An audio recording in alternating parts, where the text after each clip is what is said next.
Claro que hubo guerra civil aquí, si no, ¿cómo se entiende que mataran a cientos o a miles de personas sin que pasara nada? ¿Cómo se produce el secuestro, la expropiación de propiedades, la disolución de sindicatos, el llenar de terror y temor y la actuación, digamos, continuada, sin que la guerra civil permita, sea el marco adecuado y conveniente?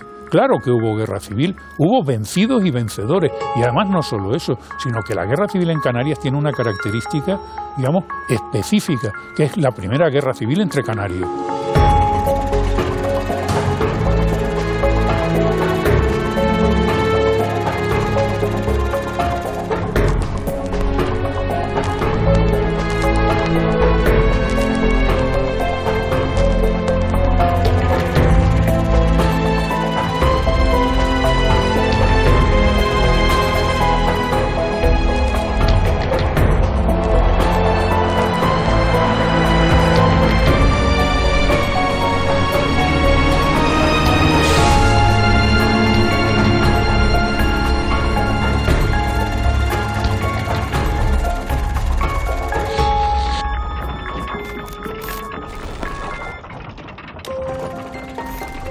En las raíces, en Tenerife, se organizó una reunión militar. Ahí fue donde se fraguó el golpe de Estado.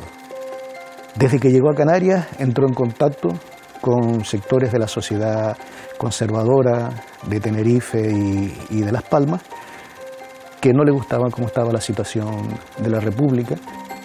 El primer hecho se produjo el 18 de julio de 1936, de madrugada, cuando un locutor de radio leyó el bando de guerra del general Franco, por el que declaraba la guerra al gobierno de la República.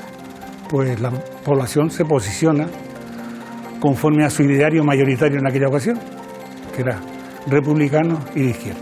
Y en el mes de agosto son fusilados el brigada de la Guardia Civil, el presidente de la Federación Obrera y el alcalde accidental. Eran mujeres sencillas, mujeres de clases trabajadoras, que su único delito fue el ser esposa o ser hermana o ser hija de algún republicano o de algún dirigente sindical. Y sobre todo en marcarla, en que quedara constancia ante el resto de la comunidad cuál podría ser el castigo ante esas mujeres que se salían de la norma. Mi abuelo es detenido con 33 años, tiene un hijo de 3 años y un hijo de 1 año. Es su propio suegro, que es un oficial del Ejército Nacional, el que le cuida los hijos hasta que sale de la cárcel 5 años después, hasta el 41.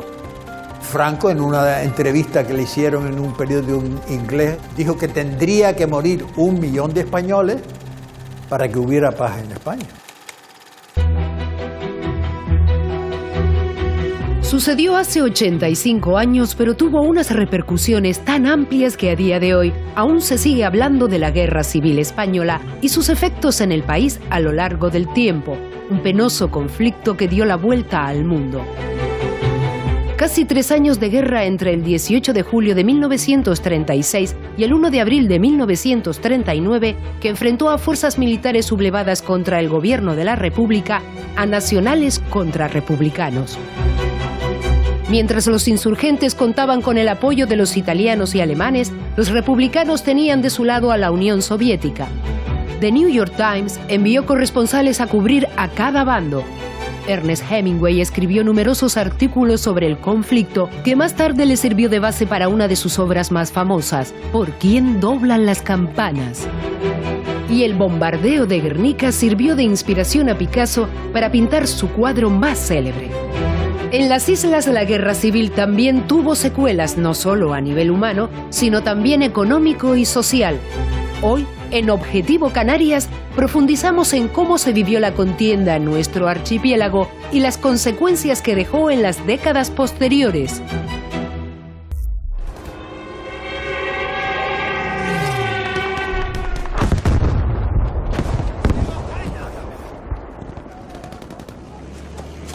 La noche anterior al alzamiento nacional del 18 de julio de 1936, Francisco Franco pasó la noche en la habitación número 3 de este Hotel Madrid de Las Palmas de Gran Canaria. Aquel golpe de Estado desembocó en la Guerra Civil Española, que trajo un periodo negro para una España ya dividida, que se dejó sentir en Canarias muy profundamente. Aquí se desarrolla una intensa guerra político, social, cultural, con una represión brutal en un territorio de retaguardia y que supondrá miles de personas detenidas, represaliadas en general, pero también desaparecidos, fusilados, detenidos y enviados, por ejemplo, a batallones de trabajadores forzados. 16 de julio de 1936, Las Palmas de Gran Canaria. El general Amado Balmes muere a causa de una herida de bala en el estómago. Según la versión oficial, fue por accidente cuando probaba una pistola. Esta circunstancia permite a Francisco Franco abandonar la isla de Tenerife y desplazarse a Gran Canaria, donde llega el viernes 17 de julio, hospedándose en el céntrico Hotel Madrid. A primeras horas del día siguiente, se dirige a la Comandancia Militar de Las Palmas, desde donde declara el estado de guerra en todo el archipiélago y viaja posteriormente al norte de Marruecos a poner en marcha la insurrección militar. El golpe de Estado triunfa en numerosos puntos de España, entre ellos Canarias, a excepción de la isla de La Palma. Pero el fracaso de los militares sublevados, a la hora de hacerse con puntos claves, como Madrid o Barcelona, lleva al inicio de una larga contienda, la Guerra Civil Española, que se prolonga hasta el 1 de abril de 1939.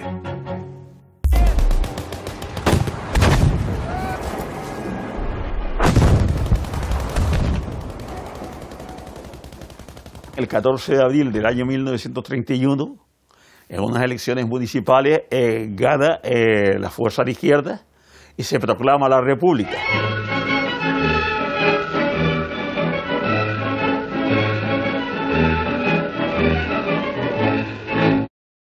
Debido a la corrupción y distintas aventuras, por llamarlo así, de Alfonso XIII de Borbón, incluso la derecha ya no lo quería como rey, o parte de la derecha. Y a partir de las elecciones municipales, hubo una gran manifestación espontánea en Madrid, etcétera, y abdica. Es decir, renuncia a su título de rey. Y yo creo que desde ese mismo momento, las fuerzas reaccionarias de derecha, o sea, las fuerzas reaccionarias y los militares ya empezaron a preparar el golpe de Estado.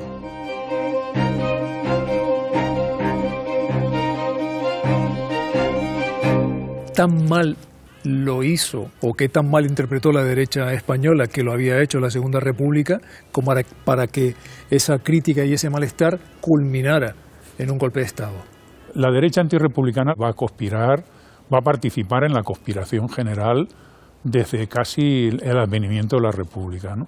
Y eso se va a precipitar ya con la victoria electoral de 16 de febrero de 1936 del Frente Popular, ¿no? Que es donde realmente ya se produce un desalojo de las derechas de los poderes políticos institucionales que controla Cabildo, ayuntamientos, poderes locales, las empresas públicas más importantes, como puede ser el puerto, etcétera, ¿no? Entonces ahí sí le ven realmente el peligro que representa el ascenso de los de abajo, sobre todo de las clases obreras o de las clases trabajadoras.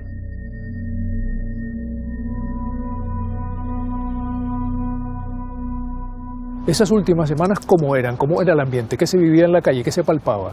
En las calles eso se traduce sobre todo en un proceso de conflictividad, de huelga, de protesta, de reivindicación, como digo, del movimiento obrero, y en un choque que va a ir creciendo entre dos modelos políticos, económicos y sociales que se van a mostrar sobre todo antagónicos e irreconciliables. En los 5 años que transcurrió la vida de la República, hasta que fue el golpe de Estado del general Franco y compañía, hubo 3 intentos de golpe de Estado en España.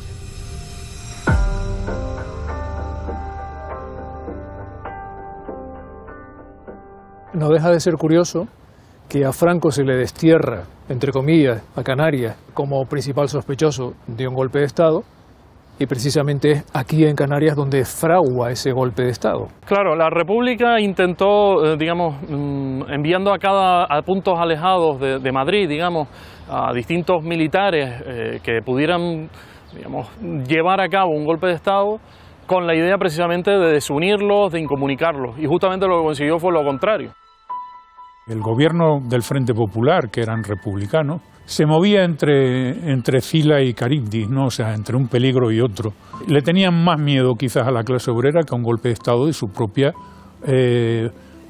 brazo armado, que era el ejército, al fin y al cabo, ¿no? Y entonces, a pesar de que Franco, como jefe del Estado Mayor Central del Ejército de la República, intenta un golpe palaciego, ¿no? Un golpe de Estado institucional, cuando se produce la victoria electoral del Frente Popular, decide no prescindir de su general más importante, y entonces lo apartan, eso sí, del centro, ¿no? de la conspiración, que ellos relativamente conocían, ¿no? Que se activa además en ese momento, y envían a Franco a Canarias, pero para mantenerlo activo, por si acaso lo necesitaban de nuevo, ¿no?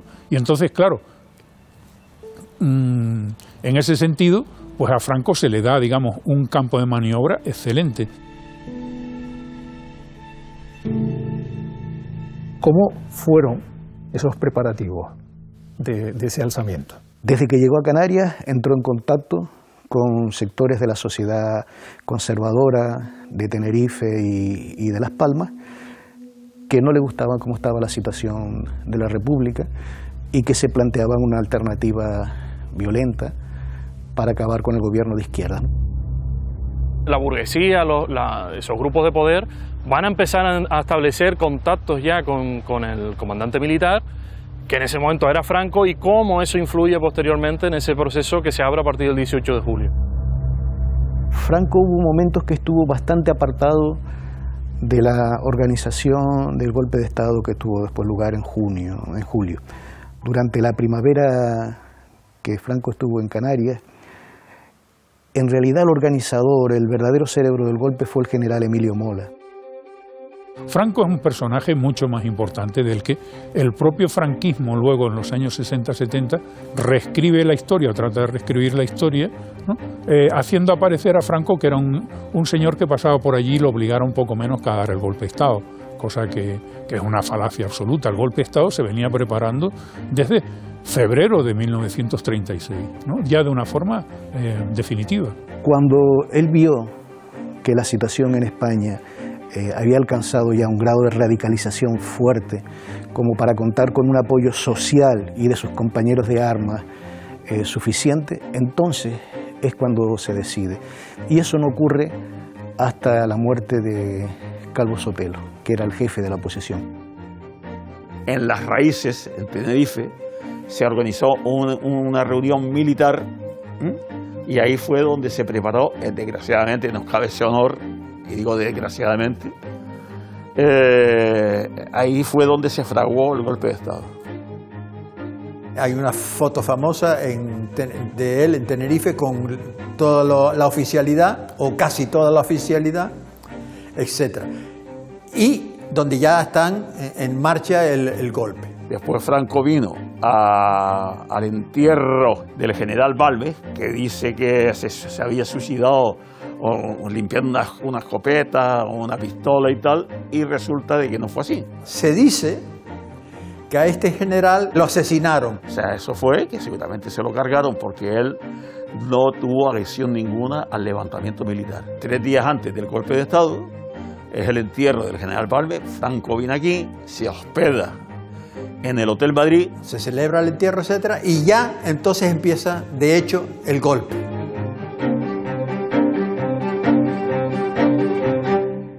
Y Franco, pues, ya organizado el golpe de Estado, se va y quiere ir a Gando a coger el avión, ¿no? El avión rápido. Pero se entera que en el túnel de La Aleja estaban varios comunistas y anarquistas esperándolo para parar el coche y en fin, que no fuera para allá, ¿no? Entonces, en vez de ir en coche hasta Gando, a la altura ahí de La Laja precisamente, retrocedió, no, le avisaron de que no fuera, y cogió un barco, una lancha grande, ahí en el muelle de Las Palmas, que en ese momento sí había muelle, y se fue directamente a Gando a coger el Dragón Rapid, que era el avión, y fue a África directamente, y ahí empezó el levantamiento militar. El golpe que ellos pensaban al principio que era un golpe, pero que se transformó por la resistencia de los sindicatos comunistas, socialistas y anarquistas y las fuerzas de izquierda, se convierte en guerra civil, porque resistieron.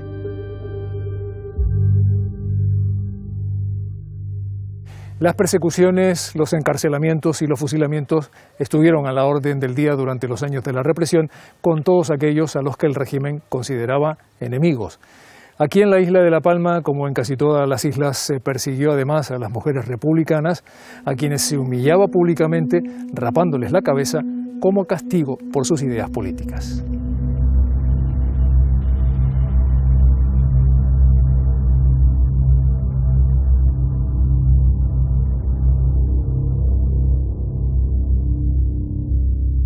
El gran éxito de la dictadura franquista fue el haber precisamente tratado y conseguido, sobre todo en su primera etapa, de reprimir a la sociedad, de marcar históricamente lo que sucede en el 36 y en adelante, y que incluso hasta el día de hoy se siga, en algunos casos, los hijos de los represaliados, las hijas de los represaliados, sigan teniendo miedo a hablar. Ese yo creo que es el gran éxito.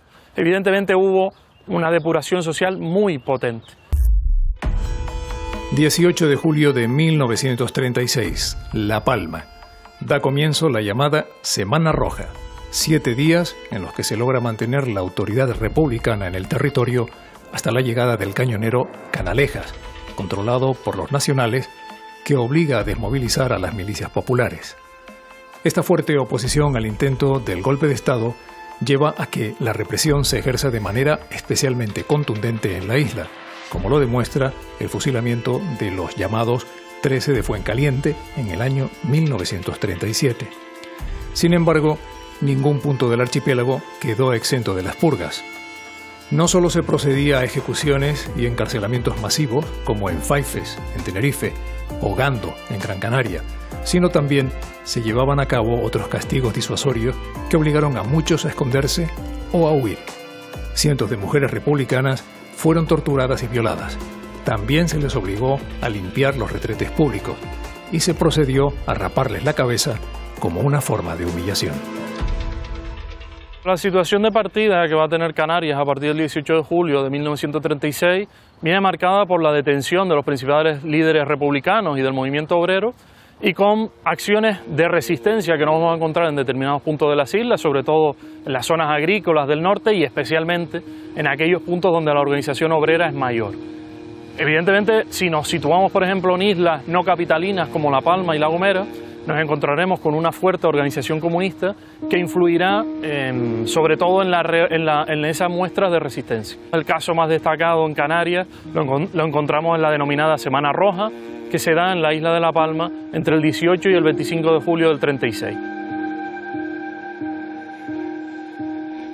A diferencia del resto de España y del resto de Canarias, la isla de La Palma fue una excepción en toda regla, absolutamente, al comportamiento que tuvieron las autoridades y sobre todo el ejército, en este caso acuartelado en el antiguo convento de San Francisco, que se comportaron de manera completamente pacífica. Hay que tener en cuenta que los telegramas que se remiten desde la provincia, el comandante militar, por orden de Francisco Franco, ordena que los ejércitos salgan a la calle a ocupar la ciudad y evidentemente a ocupar los puestos de poder, las delegaciones de gobierno, los ayuntamientos, los cabildos, etc.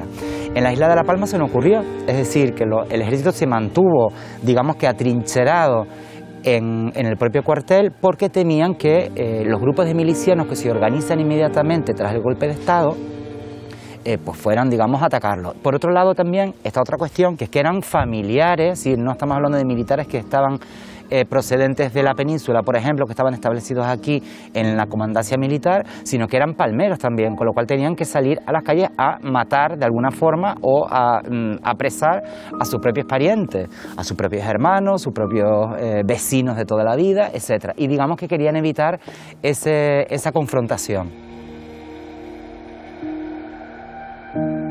En todo momento, las órdenes dadas por don Tomás Llanos, delegado del gobierno de la isla de La Palma, fue precisamente que ese sometimiento fuera de una manera completamente pacífica, que no hubiese matanzas ni nada, sino en todo caso detenciones y tal, pero en ningún caso matar a nadie. Fue una resistencia, por tanto, de los propios gobernantes que mantuvieron su fidelidad de alguna manera al gobierno de la República, porque en esos primeros días del golpe de Estado o posteriores al golpe de Estado se creía que eso iba a ser sofocado rápidamente y bueno, pues no fue así, evidentemente, fueron ocupando otras ciudades y bueno, en el caso de La Palma pues cabreó bastante y desquició también bastante a la autoridad, al comandante militar de Canarias, que mandó definitivamente ya el buque Canaleja. Los milicianos y las personas afectadas al gobierno de la República, que defendían la legitimidad de ese gobierno democrático, fueron hasta el puerto porque tenían ideas de, si había un desembarco por parte de los militares que venían en el buque, ir contra ellos y montar pues, una batalla en toda regla. Una vez más, don Tomás Llanes puso orden y concierto y sobre todo ya la amenaza por parte del comandante del buque de disparar, efectivamente hizo varios disparos sobre el Risco de la Luz, pues ya ahí hubo, digamos, la desbandada, ¿no? Y ya comienza, digamos, una especie de segunda etapa, que es donde entraríamos ya en el grupo de los alzados, que es decir, todos estos milicianos, los mismos líderes, el propio delegado del gobierno, etcétera, lo que hacen es escaparse, digamos, a donde pueden.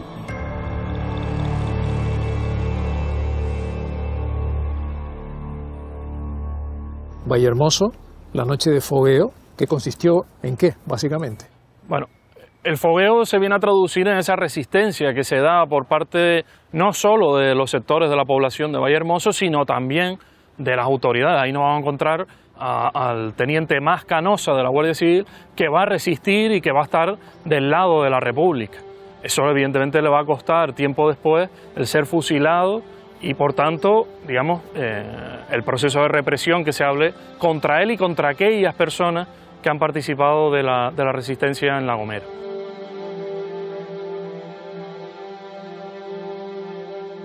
Pues la población se posiciona conforme a su ideario mayoritario en aquella ocasión, que era republicano y de izquierda. Las tropas franquistas se repliegan hacia Armigua y luego, en ese intermedio, el médico de Vallehermoso, don Tomás Bencomo, se ofrece de mediador entre una posición y otra.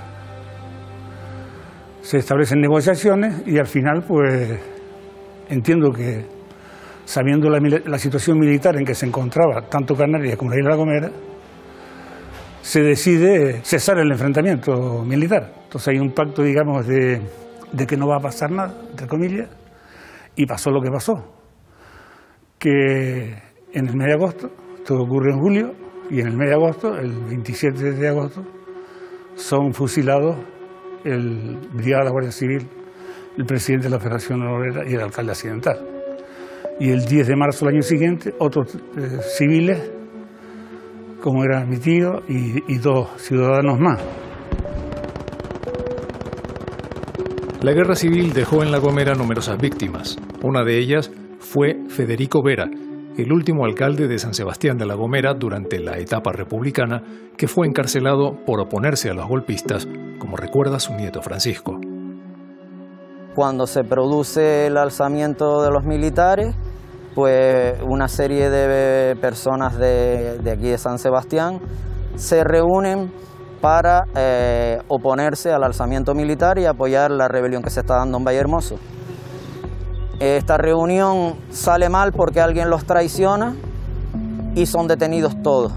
A continuación están en prisión, rodando por las prisiones durante un tiempo. Yo creo que estuvo en las prisiones flotantes al principio, luego incluso en los salones de Faife, y en esta época es cuando se producen las grandes desapariciones de la gente que está detenida, porque no se sabían ni las personas que estaban detenidas, no constaban en ningún lado.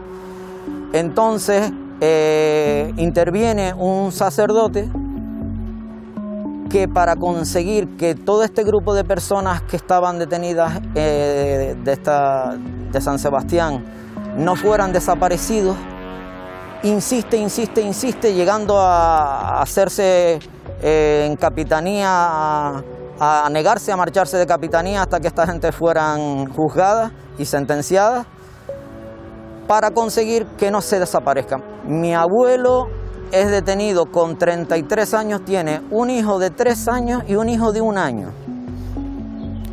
Pues es su propio suegro, que es un oficial del Ejército Nacional, el que le cuida los hijos hasta que sale de la cárcel 5 años después, hasta el 41, y se los devuelve cuando sale de la cárcel. Luego, claro, lógicamente fueron muy perseguidos por la dictadura a lo largo de los años. O sea, mi abuelo multitud de veces intentó iniciar negocios porque era una persona de mucha iniciativa. Lo multaban, se los echaban abajo, se los cerraban, lo metían en procesos falsos. O sea, tuvo muchas dificultades. Sin embargo, pues salió adelante y llegó a ver la nueva democracia. Pasados los momentos iniciales, y una vez que las fuerzas golpistas se hicieron con el poder en toda Canarias, comenzó un largo periodo dictatorial en el que la represión fue siempre la nota predominante. ¿La represión tiene fase a lo largo de la historia de la dictadura? Sí. Hay una concreta que tiene relación directa con Franco, que sería la represión sacrificial, ¿no? Dentro de una primera represión más general, que sería una represión, digamos, de primera hora, ¿no? O sea, una represión preventiva y para tratar de romper la resistencia activa o no activa. Y es una represión también sacrificial, o sea, porque son asesinados la gente que Franco consideraba sus enemigos o sus oponentes. Franco, en una entrevista que le hicieron en un periódico inglés, dijo que tendría que morir 1 millón de españoles para que hubiera paz en España. Es decir, la paz de él, claro. Que después nosotros le llamábamos a eso la paz de los cementerios. Luego hay una represión, que es la más importante quizás, represión física, la profiláctica en concreto, ¿no?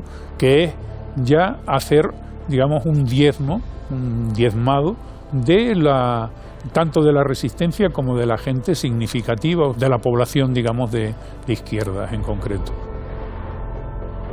Inmediatamente una de las instrucciones del golpe de Estado fue detener sobre todo a los dirigentes obreros y republicanos más cualificados, que serían en principio los líderes que se pondrían al frente de una resistencia contra la sublevación.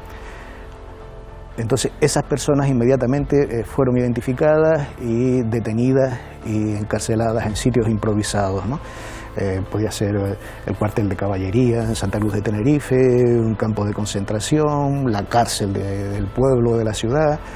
Se trataba de quitar de la circulación a aquella gente que puede ser peligrosa porque tiene una influencia importante sobre la sociedad y son capaces de dirigir una resistencia.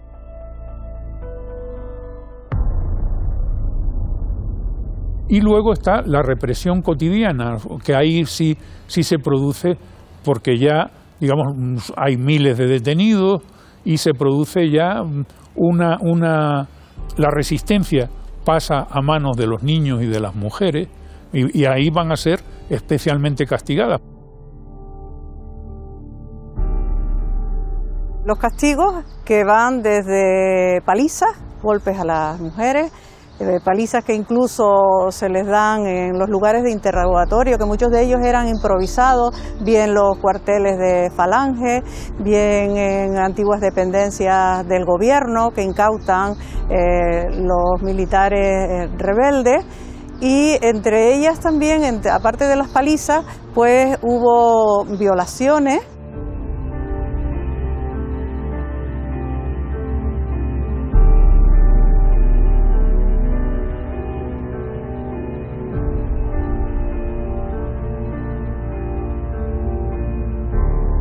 ¿Y por qué se aplicó esa contundencia contra las mujeres? Bueno, formaban parte del conjunto progresista de la sociedad. No tenían a lo mejor un papel tan destacado en la política, pero cada vez era mayor. Las mujeres pues algunas de ellas no tenían implicaciones con los sindicatos ni con la política, eran mujeres sencillas, mujeres de clases trabajadoras, que su único delito fue el ser esposa o ser hermana o ser hija de algún republicano o de algún dirigente sindical. Humillando públicamente a las mujeres, pues se conseguía pues mostrar a toda la sociedad quién de verdad mandaba. ¿Qué consistía esa humillación? Pues podían ser hacer beber aceite de ricino. El aceite lo que hace es producir una descomposición de estómago, entonces esas mujeres incluso se sacaban a la calle para que las vieran los demás y las vieran cómo se defecaban encima, las ponían a barrer las calles, las ponían a limpiar incluso lo que en aquella época eran los retretes públicos o en los cuarteles de la Guardia Civil, y era para ridiculizarlas, para vejarlas. Y sobre todo enmarcarla, en que quedara constancia ante el resto de la comunidad cuál era, digamos, cuál podría ser el castigo ante esas mujeres que se salían de la norma. Pues desde el ser rapadas, la cuestión sexual, etc.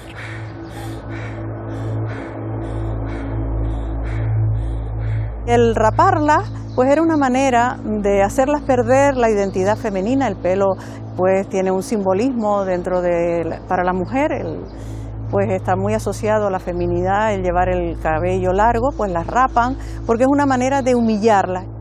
Eso es un arma de guerra, meterse con el aspecto, el ámbito, la imagen y el físico de las mujeres. Era para avergonzarlas a ellas, avergonzar también a su propia familia y a las amistades. Incluso se fomentaba la burla y la población que las veía, pues, aunque se impresionara, pues un poco seguían lo que se pretendía, la burla, para evitar que ellas fueran miradas y fueran tachadas también de personas no afectas al nuevo orden.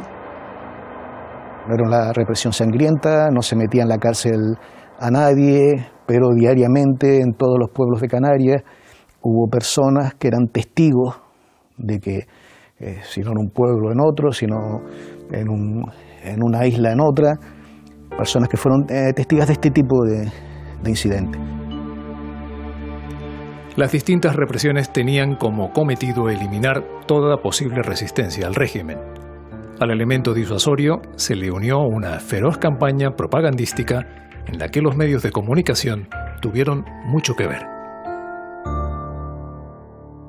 ¿Cuál fue el papel de los medios de comunicación de la época para expandir lo que eran las ideas del régimen, del golpe de Estado, del franquismo?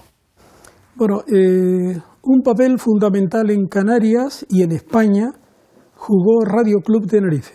En enero del año 37, la Alemania nazi le regala a Franco un equipo emisor y con eso en Salamanca monta Radio Nacional de España. Hasta ese momento, toda la propaganda radiofónica que se hacía estaba centralizada en Radio Club Tenerife. El primer hecho se produjo el 18 de julio de 1936, de madrugada, cuando un locutor de Radio Club Tenerife, victoriano Francés Suárez, leyó el bando de guerra del general Franco, por el que declaraba la guerra al gobierno de la República. Se lee el bando, el ejército toma la emisora, como toma los otros medios de comunicación, y entonces se dispone a utilizar la emisora para hacer propaganda.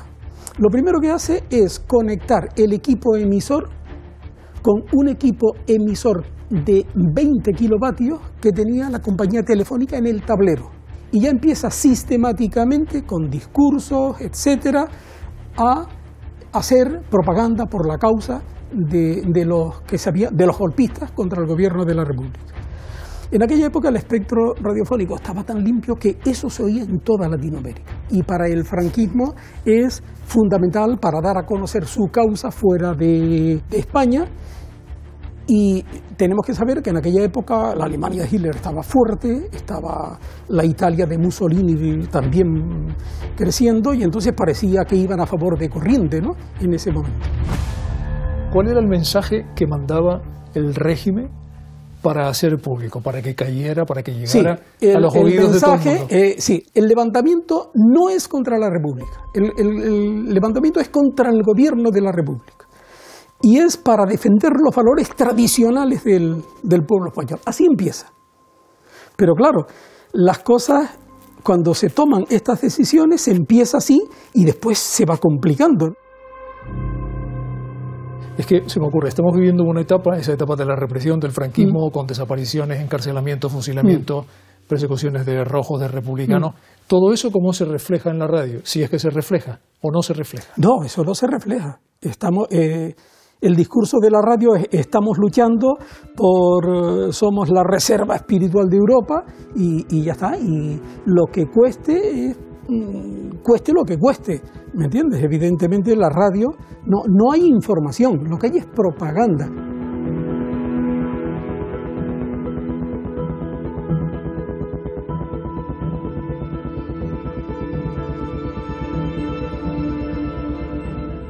El final de la guerra civil fue solo el comienzo de una larga etapa de hambre y miseria en las islas, y todo se complicó aún más cuando en 1945 la ONU decretó un embargo económico a España que puso fin a las exportaciones de plátano y tomate desde las islas a Europa. La desesperación obligó a los canarios a emigrar de forma masiva. Muchos lo hicieron desde aquí, la isla de La Gomera.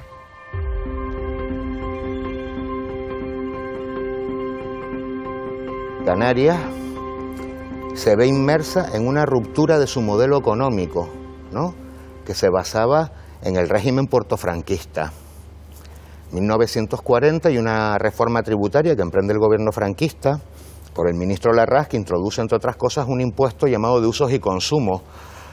Y si a esa tributación, que es una supresión de hecho, que no de jure, de los puertos francos, le añadimos una situación de parálisis económica, de situación extrema, ¿no?, por la coyuntura de la Segunda Guerra Mundial en términos de tráfico de buques, y una política autárquica que atenta, ¿no?, contra lo que había sido el funcionamiento económico insular, la situación es extremadamente grave. Tras la guerra civil en España, la dictadura de Franco impone en el país la autarquía, sistema basado en el autoabastecimiento, evitando en la medida de lo posible las importaciones de productos de otros países. La aplicación de esta política tiene nefastas consecuencias para el archipiélago canario, ya que lleva a la ruralización de la economía, la supresión de hecho de los puertos francos, el hundimiento del comercio exterior, el aumento del paro encubierto, la escasez de productos básicos, el alza de los precios, la expansión del mercado negro y la corrupción. Si antes de 1936 solo unas 500 personas en las islas se acogían a los comedores benéficos, en 2 años la cifra aumenta hasta las 10.000. La situación durante las décadas de los años 40 y 50 es tan desesperada que unos 15.000 canarios emigran a América en busca de un futuro mejor. Acaba la guerra en el 39. ¿En qué situación queda Canarias? Económicamente fue una situación crítica. Los años de la primera posguerra hasta el 45 fueron años de mucha pobreza, de mucha dificultad. ¿Esto a qué conduce? Pues que a buena parte de la población estuviese en circunstancias extremadamente difíciles. De hecho, mucha gente habla de los años del hambre directamente para referirse a los 40. Cuando termina la guerra civil, aquí después de la resistencia que hubo, pues se pasa muy mal, muy mal. Pues claro, una guerra civil es una guerra civil. Nosotros seguimos dependiendo de la península durante un montón de años, porque esto aquí nunca nos hemos autoabastecido. Vamos a encontrar con una crisis económica brutal y con unas decisiones por parte del nuevo régimen que se mostrarán del todo erróneas por los resultados posteriores. Canarias, la economía está totalmente colapsada, porque claro, no se trabaja, un golpe de Estado, ¿entiendes? Los trabajadores estaban totalmente acribillados, la agricultura estaba casi parada, ¿entiendes? Y ahí está, eso fue lo que ocurrió después, por eso fue el hambre tan grande que hubo aquí.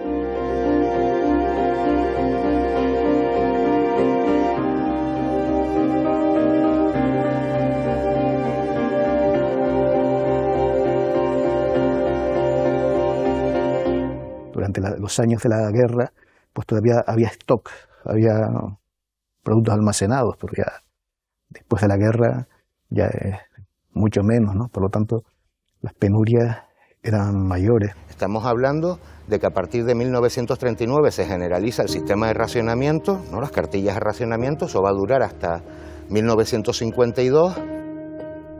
Las cartillas de racionamiento eran que, bueno, que una libretita, ¿entiendes? Y usted iba a la tienda y le daban pues lo que le daba, ¿entiendes? Le daban lo que le daba, muy poquita cosa.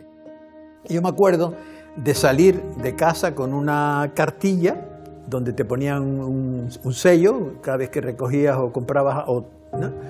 Iba hacia abajo a la tienda que estaba en la esquina y a comprar. Entonces te ponían, te marcaban y tal, ¿no? Lo que habías comprado, a lo que tenías derecho, porque tenías una cuota de lo que podías por familia, etcétera, etcétera. En ese marco de escasez, los racionamientos van a ser irregulares, a veces caros, y va a tener omnipresencia, ¿no? En la sociedad canaria, en la economía canaria, el mercado negro, ¿no? El llamado extraperlo en todas sus fórmulas. En aquella época había el extraperlo, el cambullón que se conoce aquí, y que venían por las casas y te tocaban en la puerta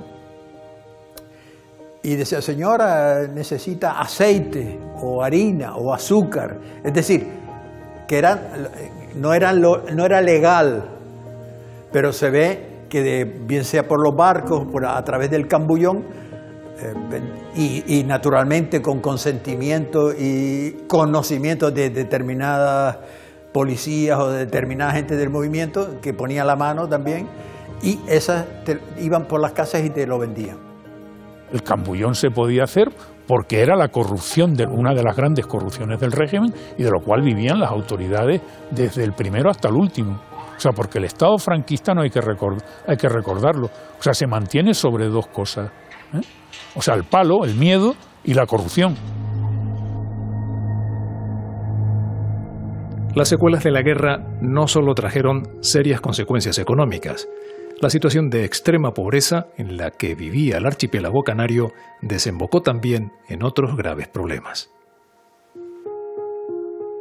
Las enfermedades pues aceleran, evidentemente la miseria pues conduce directamente a la muerte. Los brotes epidémicos que se producen en el archipiélago a partir de 1937, el tifus y determinadas enfermedades, ¿no?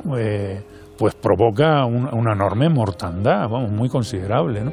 Que podíamos calcular en muchos miles de personas. A lo cual hay que añadirle la migración, las migraciones.